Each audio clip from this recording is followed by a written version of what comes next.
Back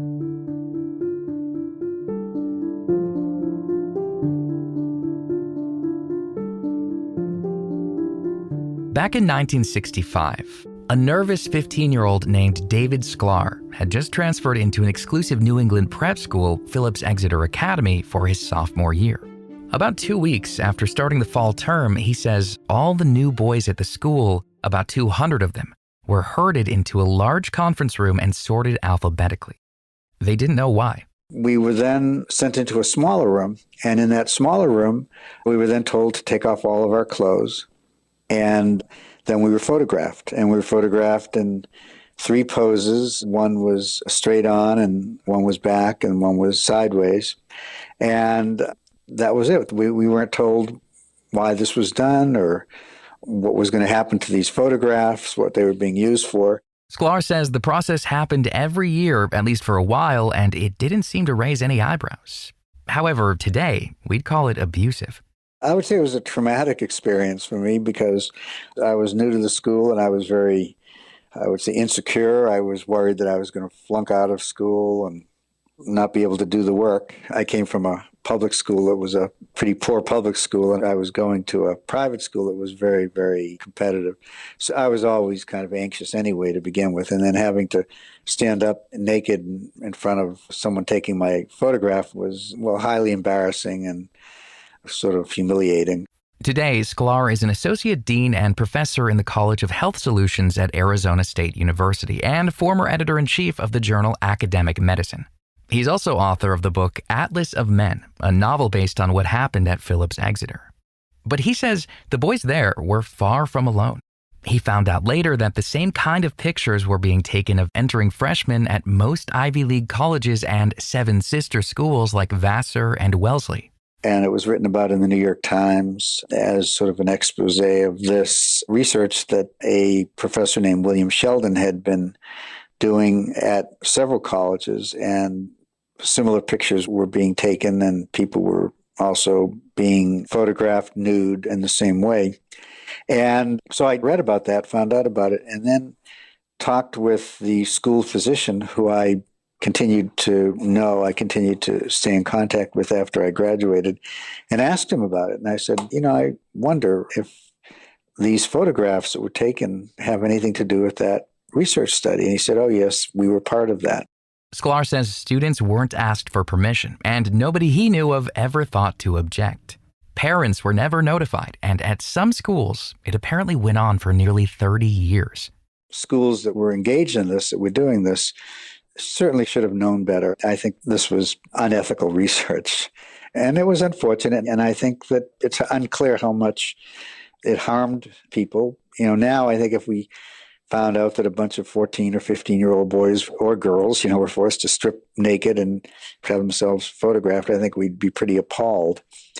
I think at that time, it was still early in our understanding of the potential harm that research subjects might encounter. And it was a time when I think science was very well regarded as potentially having contributed to the end of World War II. The atomic bomb, as much as it was very dangerous, it also contributed to ending the war before a lot more people might have been killed.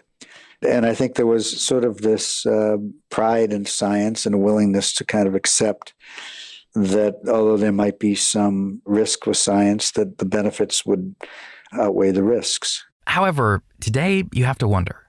The research claimed to have a good purpose, but Sheldon's theory has long since been thrown out.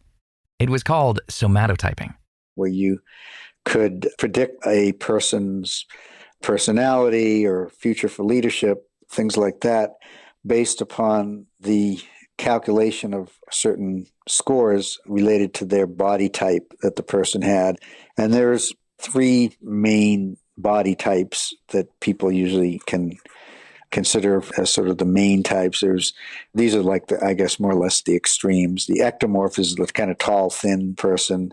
The mesomorph is more the kind of football player, very muscular type person. And then the endomorph is more like the Santa Claus type looking person. And the idea of the theory was that everybody has a certain amount of each of those main types of body tissues, and that by taking the pictures and then calculating what kind of a body type a person has, that you could then predict what would be their best, say, occupation or leadership potential or something like that. Sklar says that according to the theory, people are fated to live a certain kind of life based on their body type, and there's not much anyone can do to change it. At one time, he says, Sheldon's work was considered legitimate science. It also argued that if a child's fate could be accurately predicted, they could be directed toward an appropriate occupation. However, the theory could also be twisted. It really goes back even to the work, sadly, that the Nazis had been doing, this eugenics kind of theories where there were these ideas that you could breed the perfect human species by getting people with the right physical and mental characteristics together and getting them married and having children and so on. And that there was this sort of ideal type, ideal body type, ideal leader type. Today, it seems incredible that such an experiment could ever be allowed. That's why now research needs to go through layers of approval before it starts.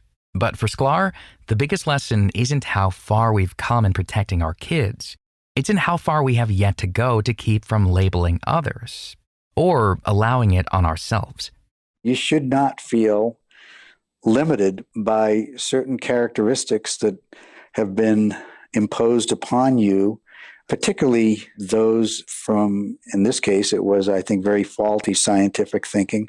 But even now, as we have genetics and we're learning a lot about genetics, and some people may be told, oh, genetically, you're not going to be quite smart enough to be a doctor. And I kind of feel like people who are motivated and have grit or perseverance are often going to overcome some of what other people might think are their limitations. You can find out more information about Dr. David Sklar and all of our guests on our website, radiohealthjournal.org. For more behind the scenes, follow Radio Health Journal on Facebook, Instagram, and X. This segment originally aired in February of 2019 and was written and produced by Reed Pence. Our lead producer is Kristen Farah. Our production manager is Jason Dickey. I'm Greg Johnson.